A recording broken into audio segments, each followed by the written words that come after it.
Hello, friends. This is Robert Bevan, and I'm joined today by Sean Dowling. This is another episode of what is this called? Sorcerer's Spellbook. And today, Sean and I are going to talk about the spell Haste, an old classic. Say hello, Sean. Hi there. Hi. Before we get into it, I will read out the Haste spell description. Haste is a third-level transmutation spell with a casting time of 1 action and a range of 30 feet. The duration it's a concentration spell lasting up to a minute. It comes up on the sorcerer and wizard spell lists. The components are all three verbal, somatic, and material. The material component is a shaving of licorice root. The spell description is as follows. Choose a willing creature that you can see within range. Until the spell ends, the target's speed is doubled. It gains a +2 bonus to AC. It has an advantage on dexterity saving throws, and it gains an additional action on each of its turns. That action can be used only to take the attack. 1 weapon attack only. Dash, disengage, hide, or use an object action. When the spell ends, the target can't move or take actions until after its next turn, as a wave of lethargy sweeps over it. All right, good stuff. Let me bring you back up here. Right now, Sean, I asked you before we got on here, why did you choose Haste as the spell you'd like to talk about? So I've seen Haste used in several of my campaigns in some kind of really creative ways. I find its material component, I think I don't know if anyone's mentioned this so far, but all the material components in the 5e material spells are all kind of puns or jokes in some way. Yeah, I've noticed that. Yeah, this one specifically is a root that is a laxative. So the kind of joke is that you're running around like you have to kind of go to the bathroom a little bit. I wasn't aware of that. Haste is coming from.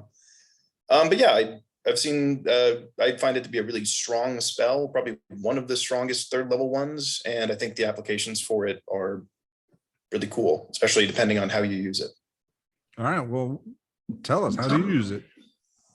So I think the most obvious way is for somebody, say I played a Vengeance Paladin, to be able to buff themselves.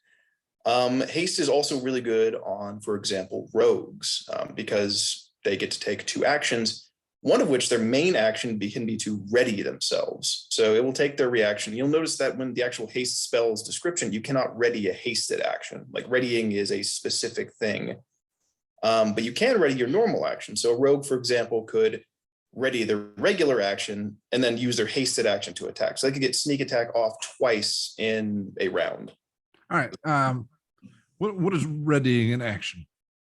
Sure. So when you take an action, there are about a dozen things you can do with it. You know, you can cast a spell. You can, if you have multi-attack, you can attack twice. And you can use an object. You can dash, disengage, dodge. Plenty of things you can do. But one thing you can do is readying an action. Now, a readied action can be a single attack. So even if I was, say, a fighter or a barbarian with multi-attack, if I readied an attack, I would be using the readied action, and then my reaction, like at some point, I'd say, hey, if a goblin's going to run through a pathway, I swing my sword and cut off his head.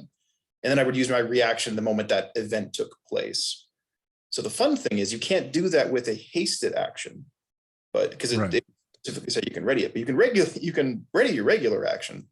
So a rogue could say, okay, I'm going to use my hasted action, shoot somebody, damage them with sneak attack. And I guess you were telling me before, as a rogue, you can ready your regular action and say, hey, as soon as the barbarian attacks, I'm also going to attack. And you get sneak attack twice off in 1 round that way. That's fun.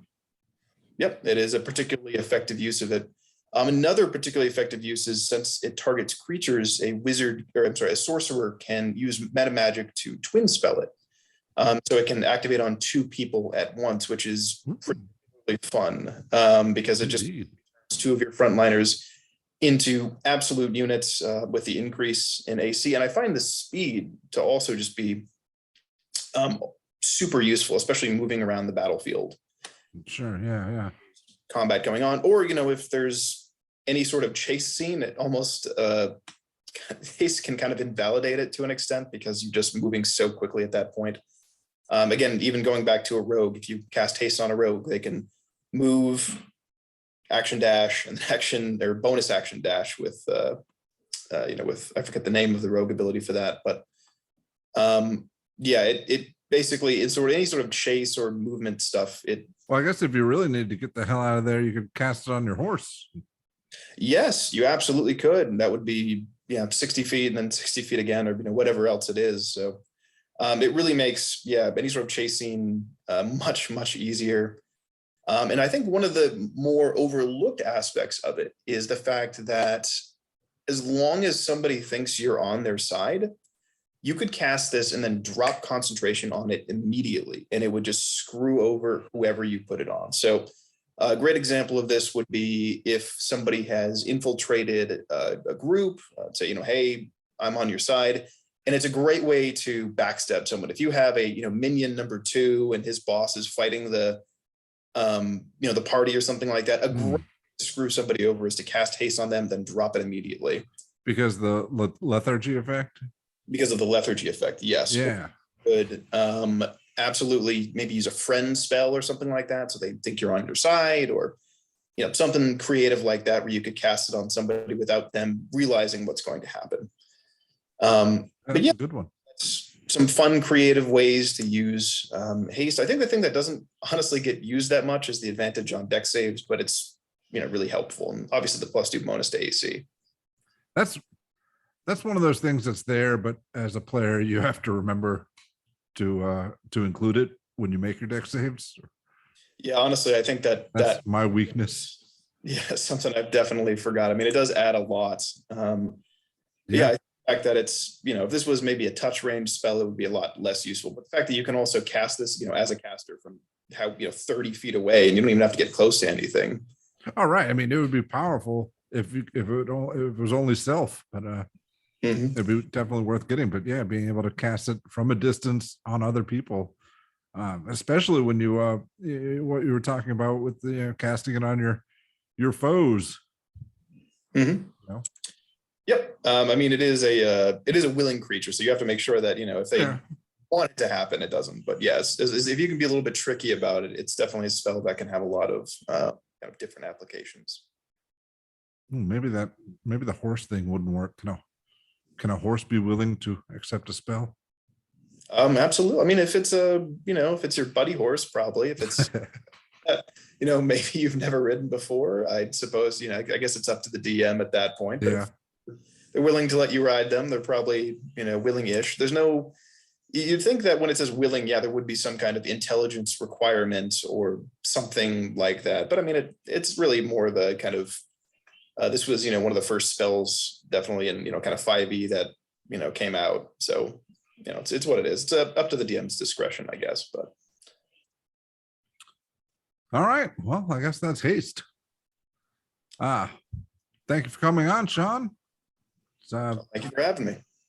Yeah, I've already asked you if there's anything you wanted to plug. You said there's nothing now. Nope. I'm all set. What's that? I'm all set. Thank you. Oh. All right. Well, I'll plug my shit then. I'm Robert Bevan, author of the Caverns and Creatures series of comedy, fantasy novels, and short stories, starting with the first book, Critical Failures. Go out and read that, and like the video, subscribe to the channel, and thank you for joining us. And thank you again, Sean, for coming on here. Pleasure being here. All right. Goodbye.